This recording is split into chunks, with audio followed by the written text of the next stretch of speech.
Lee Steadman, born and raised in Holiday. Been in the film industry in Utah since I can remember. Segued from the music business, did a video for MTV, and followed my cruise interests and production interests and got into the film industry. Singer, drummer?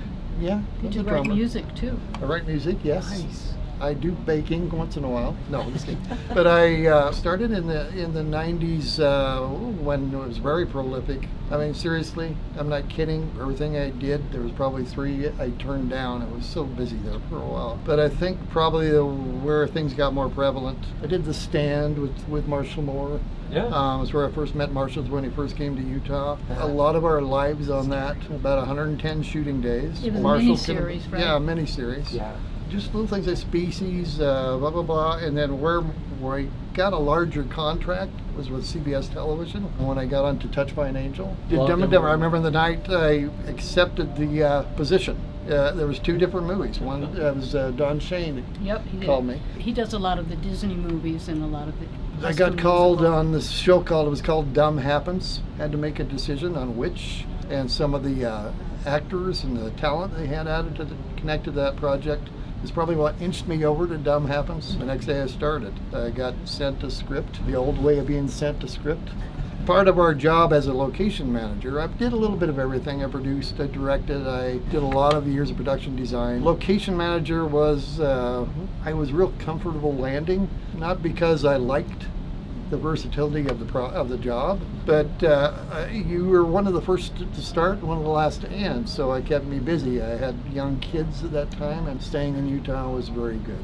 But got scouting on that, Dumb and Dumber. I was through going in that direction. Probably the biggest story I could probably relate to the pre-production of Dumb and Dumber was the fact that during pre-production, which was a rather smaller motion picture company that was doing it called Motion Picture Corporation. Mace Ventura came out and everything changed. Along came a whole bunch of new producers. Crew members were doubled up and New Line Cinema came in, and it was a completely different project, basically because of Jim Carrey's instant success and they had already cast him. From that point on, we got lots of stories, Ellen, don't we? We do have funny ones and terrifying ones because you're solving one trauma over another at the same time, overlapping. I'm Ellen Schiess. He's really important. I'm just a person. No, you're important too. And I'm retired, but we have fun anyway, reminiscing, 40 years ago?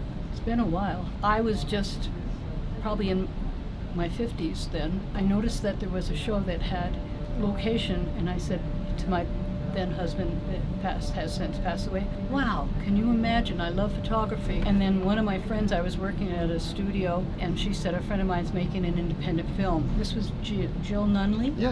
Bless her heart. She ended up working with us also on Touched by an Angel, and Marshall Moore ended up working with us on Touched by an Angel too. We all go way back.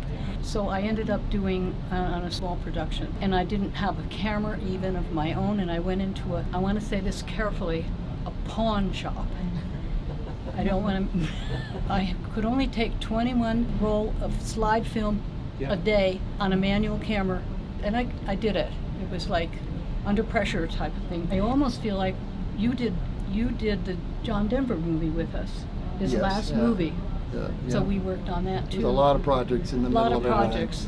And commercials, probably, I don't know, I probably did 200 or 300 commercials and industrials. And the swimsuit commercial too. Swimsuit. Can we talk about that? Yeah, let's talk about that, guys. What are some of your favorite of all of the jobs that you've done, opportunities? What are some ones that like really stick out? Or maybe this was like a... There are either times that are funny, then there's times where they're just heart-stopping, and you wonder, how can I even be here? Because who would experience that except us? When you work on a movie that has like a bear running through the woods, it's like the average person doesn't experience that. I don't know if you were there yet on Touched by an Angel, when Winona Judd stood in a circle with us in a big warehouse, and all 100 of us or whatever they were held hands, and it was quiet. And of course I was the photographer, and I didn't breathe or even pull up my camera because she started singing Amazing Grace in this warehouse, and we were just mesmerized. So sometimes there's experiences like that, but other times they're just downright, I can't believe we lived through it. The time and the pressure and the bad words we didn't want. If someone from LA was coming, you didn't get what you were supposed to do because it was impossible. Speaking of singing, on the wrap of that movie with John Denver, We had a wrap party, not a very large room, but John Denver was sat like- down with his guitar by the fireplace. It was like a gave us living a room, private concert. kind of a living room thing. He was sitting there with his guitar, and we were all like on the edge of the couch, and there was like 25 of us, probably not a whole lot more than that maybe. And he went through every song, and we were just belting it out with him, and it was good. Another time that them did it too was when we were up in, I don't know if you worked on that movie, up in American Fork. The Walking Thunder? Walking Thunder, Yeah, yes. yeah, that was a lot, yeah. We're standing and it's raining. John Denver is like right this close, and we're all in this huddling because it was dreary and it was snow that was melted. And then the sun broke through, and I swear you will never know the feeling of him being that close, belting out, "Sunshine on my shoulder makes me happy." And it was like, am I here? Is this real?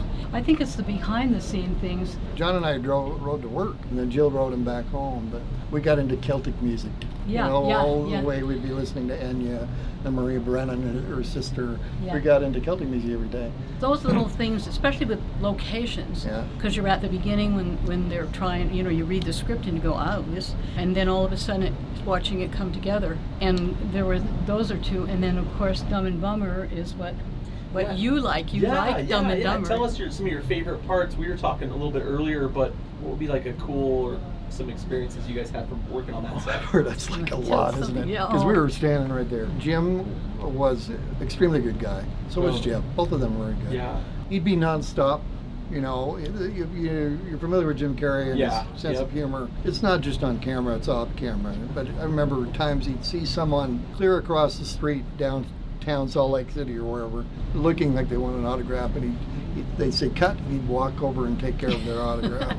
He went through a little bit of a humbling in that film that was really sweet, that he didn't want to see his recognition became large, and it got to him emotionally a little bit a couple of times when I was with him. Suddenly, Because he came from Saturday Night Live, and Yeah. then did Ace In Living Ventura. Color. In Living Color. In Living Color. I meant, is that, Yeah. In Living Color. And then he went to Ace Ventura. So I hadn't known a whole lot about him, and I said, well, if I'm going to work with this guy, I got to, because I was too busy to keep up with all that. And then he had, the mask was in the can when we started working with him. So that was all he had. So he became kind of part of the crew. It was interesting. I think that's one of the main memories, besides working with Ellen and Mimi Davis, and there's a lot of experiences. I don't even know where to go with that. But the fact of the humbling the cast members, Jeff and Jim are both extremely good to work with. That's my biggest memory of there. What do you mean humbling the cast members? What do you mean by that? I think it was the fact that this show just went from very tiny, late night on Showtime, to a big feature because of H. Ventura. We basically had a part being location scouts, reading the script, the first to see the script, and actually finding all the places that you see, convincing them to come to Salt Lake City instead of Aspen. Basically, that's what. Yeah, that's the first part. It's That's like, the first part. location management's got several phases. One is getting them to come to Utah, which was a bigger deal back in the 90s. Once we landed and we did the majority of the show here, in that case, about 90% of it. We lost the snow. But that's the first part of it. And the next part is you're like a casting director of places. Yeah. For every scene that's shot, I like to say maybe 7 we find as choices. So we spend a lot of time driving with the director, the production designer, And to that's how decide we were where they developing will film. be. Every afternoon we take our film into a 1-hour processing, and wait for it to get And then done, we'd we sit put it there all and together. do it for hours, taping it into folders.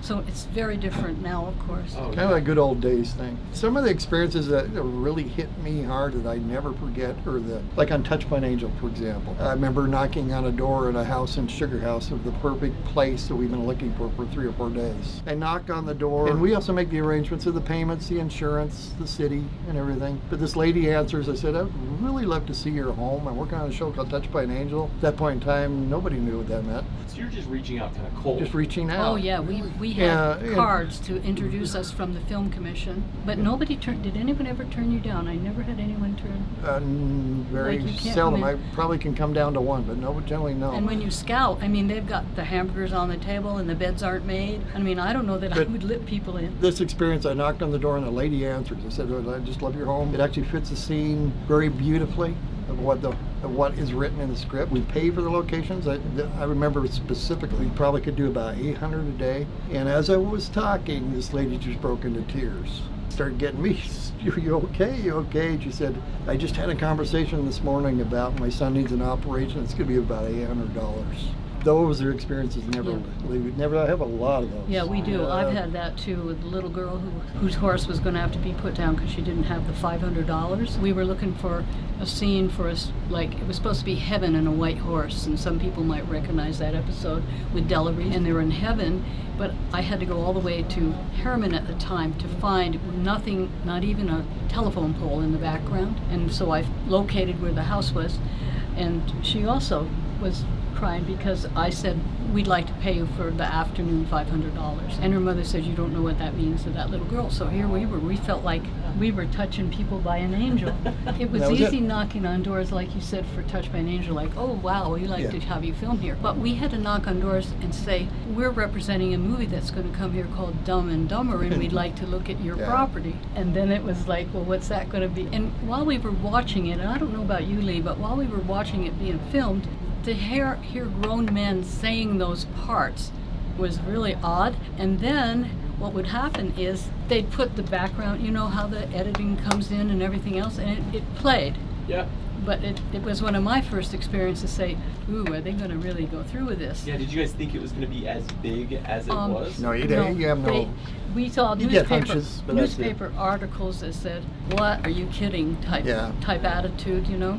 I mean, Jeff Daniels already had a name for himself a little bit. He did Glory before that, I believe. Yeah, that's right. That's the kind of stuff that kept me there. And I wondered, like, should I stay on this? I mean, there was a time when I was considering not staying on that. I know you were, and I was nervous because as long as he was there, I felt comfortable, you know, because that was someone familiar with all these other people. I'm glad you stuck it out because we had a good time. You know, it's funny when you mentioned I don't ever take pictures with the stars because I like to sometimes be the one they feel like they can sit down and tell me about their dog food and what their kids are doing or something, as opposed to the groupie stuff. The one picture I did take, and you were there at the time because we were painting pictures in the parking lot in the hotel there. You have no idea where it's all going to go. And if I look back, and if I were to tell something to a young filmmaker, get some pictures. Because I played football every day with Leo DiCaprio on This Boy's Life. When he was a kid. And we'd talk about anything all day long at lunchtime, and then play nerd football with the grips. I just think back, and why didn't I gather more stuff? I did get Clint Eastwood, I did get, a few people. Remember to gather some memories, you guys. Yeah. One day you'll look back and think, man. But we do have some memories because Lee and I made a yearbook, a 9-year yearbook for Touched by an Angel with all the crew and cast and all of my pictures of Halloween parties and the family events. And we became one great big family because it was so many years that we saw people being married and babies being born and all this. And we were given a book from Seinfeld because they hired us for 3 months to put this together at the very end of before the finale. We were given the yearbook from Seinfeld, and they said, treat it with your life because there aren't very many, as a prototype. And we did it totally different because he's a graphic artist, and so it was more clever just saying that. If somebody were to go into the film area, but more specific, maybe into like locations or on-set photographer, knowing all the years of experience that you guys have got in the film industry, what would be some good takeaways you would say? What do you guys think? Okay, you start on that one because you've had the more years than I have in it. That's a big topic. Artistically was one element, because I grew up in the arts, and then the family element was the other. My career based on from the music video and beyond. I did a movie with Ridley Scott with Joaquin Phoenix, a very good actor, and they were doing Gladiator right after, so there was conversations of me going with him for Gladiator. I didn't because I wanted to be where my family was, and that is a lot to do with why I picked location management. I can say that now because I'm closer to retirement maybe. It had a very long season of work, and it has several different aspects to it, and there is a very good creative side of it. For those that need creative, I felt like I was covered. Pick a job that keeps you prolific, seriously, but don't forget your dreams at the same time. In other words, balance it all out. Keep something that keeps you working constantly. Spend your extra time on creating the job that you want to do. That was my biggest drive. Keep yourself working is the way you stay in the film industry. When Lee and I have started, some of these people that we are here today at a film festival, they were in college and we hired them the first ones out. They're producers now and they're known nationally. People come in as interns and we have to mentor them, so to speak, or just keep them busy. But also, if they're hard workers and they're on time and all these things, and they're not starstruck. So all these things are what helps you to get ahead. Being punctual is a big deal. Your presence is underrated. That just having been on or there on set on time, based on how far your distance is, be 30 minutes early. And expect that your time. That will get you a long Your ways. time can go from 6 in the morning, and you might not get home till 2 and 3 in the evening. Yeah. My biggest day was on Dumb and Dumber, and I was 22 hours with nonstop, not sitting down. I had one bigger than that in another independent film, but you don't know when you're going to come home for 4 hours and have to go back. So you've got to have stamina, and you've got to be cheerful, and you've got to be respectful and organized during maybe 4 hours sleep. How important do you think is it to network and develop your own personal brand? Extremely important, but you got to put yourself in the position to network. Yeah. And that's where you might have to take a job that you don't necessarily like. But you could be flowing right to the position you dreamt of in a hurry just because of your presence. When I became a still photographer on set, a lot of women didn't do it. You have to break into areas, or you may have a director who doesn't like you because you look like his sister he hates. But you don't know this. Sure. So you have to be very kind of forgiving and roll with the punches. Those things are the ones that we've noticed keep you there a long time. Being Yeah. very calm and not falling into Good any example. I mean, Ellen was the best still photography because she gained trust. If you're taking pictures of somebody all day, if they know who it is and they feel comfortable with you, that's a big deal. And But she worked on using a blimp where she couldn't hear the picture being taken in a box. You guys are troopers. You guys are the pioneers in a. We in a didn't have whole cell different areas. phones. Yeah. we had 2 phones in our department, and then if you went out scouting like I did into Yeah. the woods in Deer Valley and that, you're late at night, you can't even call for help, even if Bigfoot came. It's a good job. I'm still doing it, you guys, and Yeah. 40 years later, I'm still loving it. And So- we have stories, all of us. If you get 10 crew members around, someone will say, well, what did you work on last? Well, I worked with Arnold Schwarzenegger. And you go, oh, how was that? You know, I mean, it's Yeah. like stories go on and on and on, and everybody's got them. I appreciate you guys just taking some time. But you guys, this has been awesome. You guys are the best. I appreciate it. Thank you. We welcome. like being the best. Pleasure to be here.